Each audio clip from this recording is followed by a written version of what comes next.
Cats and TV. Hey everybody, it's your guest reviewer JB here for Cats in TV. Today we are looking at Frank Zappa Over-Nite Sensation 50th Anniversary box set. Check this thing out. Before we get started on this, I want to ask you to please subscribe to this channel for more cultural content coming out regularly. Please consider underwriting the efforts. There are links to Patreon, Ko-Fi, and merch right down there below. And if you like what you see here, give it a thumbs up, share it out, tell all your friends. You know what I'm talking about? Oh man, here we go again. Another Frank Zappa box set. Take a look at this tasty little sucker. You know what I'm saying? Look at this thing. Amazing cover art right there from Dave McMacken. Beautiful stuff, kind of Salvador Dali, kind of influenced bit of surrealism there. Reminds me a bit of, I can't remember the title of the Dali thing. If you know what I'm talking about, go ahead and put the thing down there with the kind of the globe and coming out of it, and see the little orange down there. That's what it reminds me of.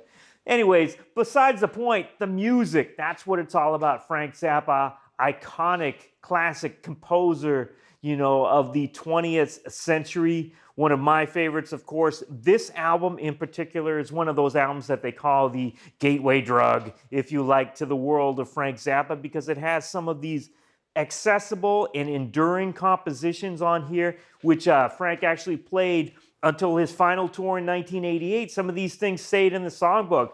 Montana, Dirty Love, you know what I'm talking about? Zombie Wolf, all of these tunes are on here. These are kind of like the classic Zappa tunes. And not only are they kind of accessible and people can get them and they're tuneful and melodic, but they're actually very, very amazing compositions. I mean, if you look into these things, it's kind of the perfect combination of things here. And at the same time, the album, you get kind of the best and, you know, speaking candidly, in my opinion, some of the worst of Zappa. You know, I mean, some of the lyrical content, I don't know, whatever, not really, you know.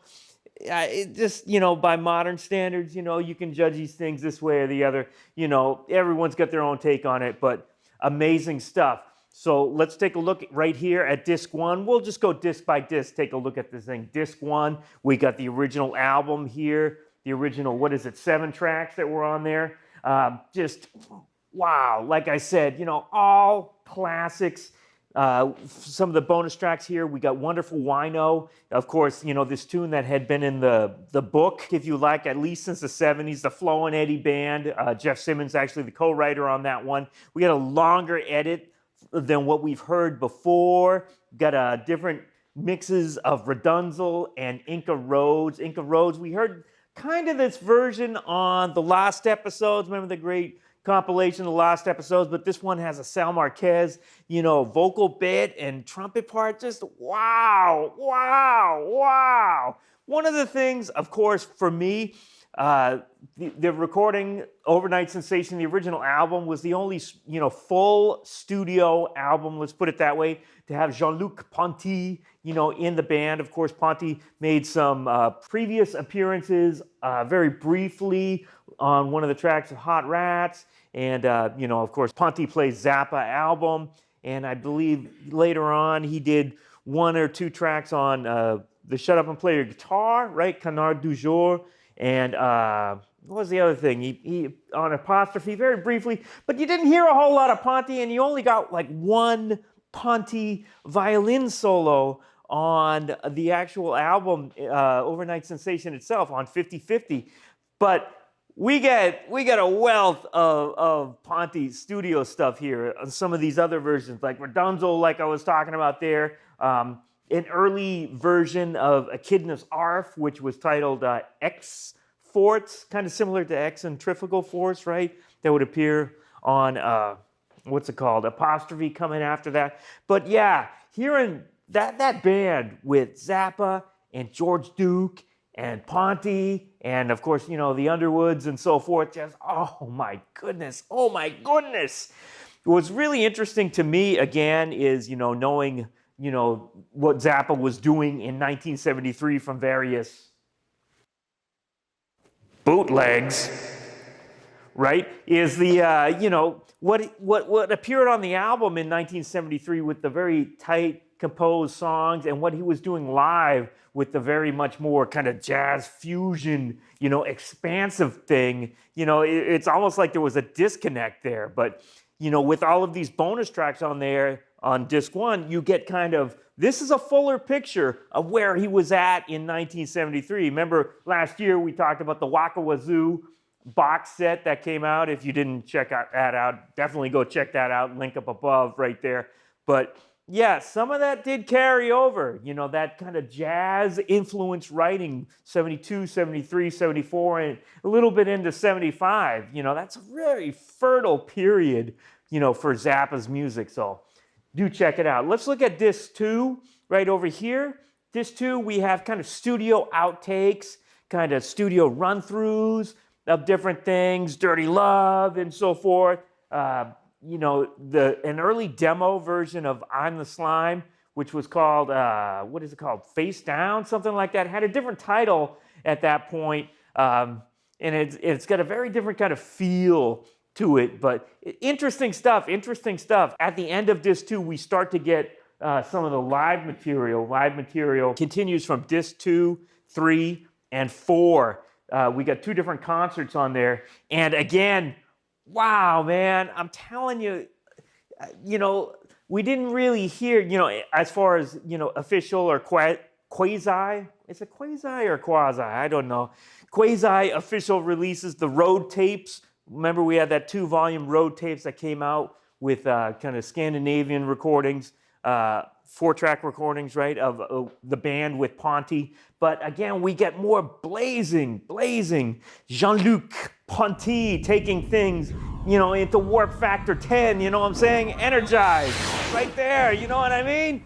Hit the controls, set the controls for the Heart of the Sun. No, wait, that's a different band. Anyways, but just incredible, amazing stuff. I mean, the band, again, I can't say enough about the band with Ponty and George Duke. And it's just, and Tom Fowler, the perhaps underappreciated anchor for that band. Tom Fowler and Ralph Humphrey just keeping it down in the engine room, you know what I mean? The engines can't take too much more of this, Captain. Energize, full speed ahead. Just amazing stuff. Please do check this out. These concerts are just mind-blowing stuff. I mean, the whole band is just firing on all cylinders, and it's like, man, this is such an amazing period of Frank's music, because I call him Frank. We're on first name basis, you know what I mean? Because we're so, tight like that. But seriously, all of it is just really incredible. I mean, the concert recordings, again, it obviously, was recorded maybe on a 4-track, maybe you had like a stereo, like ambient kind of recording and like a board mix, and they're blended together. So it's not like, a full 16-track live recording, live at Budokan or whatever, you know what I'm saying? The classic triple albums of yesteryear and so forth. But it's, the performances are, like, again, mind-melting stuff. You got to hear this band firing on all cylinders. Okay, so disc 5 here, we have the Blu-ray, and so we have the original quadraphonic mix, we have Dolby Atmos mix, we got all these different mixes on there, and it sounds amazing. It really does. One of the things that always felt weird, let's put it this way, to me personally, was the way the album was mixed. I mean, the voice was like so far out in the front, particularly on things like, what is it? Like I'm the Slime, like, you hear the saliva in his mouth every time he says things. These syllables are really like, popping out at you. But, the Blu-ray, I mean, the way it's mixed and mastered on that, it's, to my ears, it's much more, okay, I get it, Going back to the original album, though, once again, let me just say that, a lot of people find their way into Zappa's world with this particular album. Like I said, I'm the Slime, and there's a mention of this same anecdote kind of that I'm going to relate to you. I mean, the first time that I heard Frank's music was, as a young lad, as a wee lad, I stayed up late one Saturday night and I must have been like the 76 band that was on Saturday Night Live, and they did I'm the Slime You know what I'm talking about. Some of you out there saw this same thing, you know what I mean, with the slime dripping out of the TV, you know, and it's just like kind of like a reference to this little image that we see here on the cover. You know what I'm talking about? Yeah, kind of that coming to life. And it's like, what is this? What is this? But I mean, it's kind of the staying power of the compositions. Again, as they say in the booklet, you know, that was 76 when he appeared on there. This album was already 3 years old, you know what I mean? But I mean, that tune just stayed in the book because it's just like, it's such a solid tune. Again, you know, tunes like Montana. I mean, again, it just went all the way up to the end. So really amazing stuff. One of my favorite tunes, again, from the original album that didn't have staying power for whatever reason. One of the tunes on the original Over-Nite Sensation album that I've always felt was one of the highlights is 50/50, of course, you know, and it seems like, now correct me if I'm wrong, leave me a note down there in the comments, that tune was only played in 1973 for whatever reason, but it's like, holy mackerel, I mean, it's just one of the most incredible tunes. I mean, it's got, you know, it's got such a strong melody and strong harmonic content, and it has, you know, it has the expansive middle bit where we can do these solos and so forth. It's like, why didn't this tune get played more? I don't know, but for whatever reason, you know, I think, you know, let me just say this. Let me backtrack a little bit. The version on the studio album with Ricky Lancelotti doing the vocal is great, and it's amazing. But, to my taste, I've always preferred that tune as an instrumental, and we got some ripping takes of 50/50 on here with Jean-Luc just like tearing it up. I'm telling you, man, it's amazing. So would I say to you out there, to all of you out there in Zappa land, would I say to you, would I recommend this box set to you? I mean, come on, man, give me a break. Give me a break, all right? This is JB talking. You know what I'm gonna tell you.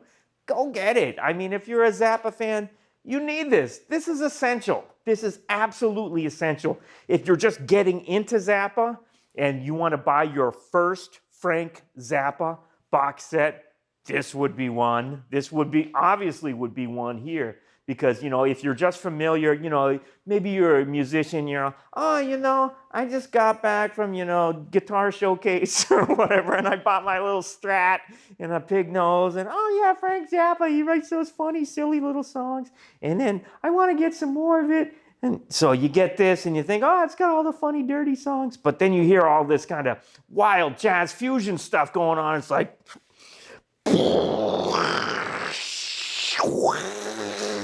it'll just blow your mind, man. I'm telling you right here, you need to get this thing. Again, let's take another look at the box. Let's flip through a little bit. Look at this booklet. We got a lot of really detailed notes in here. We got some notes in the back there from our buddy Joe Travers. You know what I'm talking about? What's up, Joe? You know what I'm talking about? Hey, here we are again. You know what I'm saying? Amazing cover art by Dave McMacken.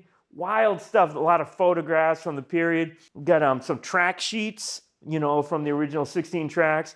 You know what I'm saying? If you never recorded on tape, you're probably looking at these things and saying, well, what the hell is that? I don't know. What do these little boxes mean and all that? Hey, you know what I'm saying? If you want to know about the, you know, a little bit about the history of recording, you'll figure out what those little papers are and how important they were way back when. You know what I'm saying? Even up to the era of the ADATs, you needed to have your little papers and whatnot. But, you know, I'm getting a little off topic here. You know what I'm talking about? Anyways, go check this thing out. You need this. To find out more about Frank Zappa, Over-Nite Sensation, 50th Anniversary Super Deluxe Edition, please visit the official website and check out the description below this video. Thanks for watching, and please subscribe to CatSynth TV. Hey, you are watching CatSynth TV!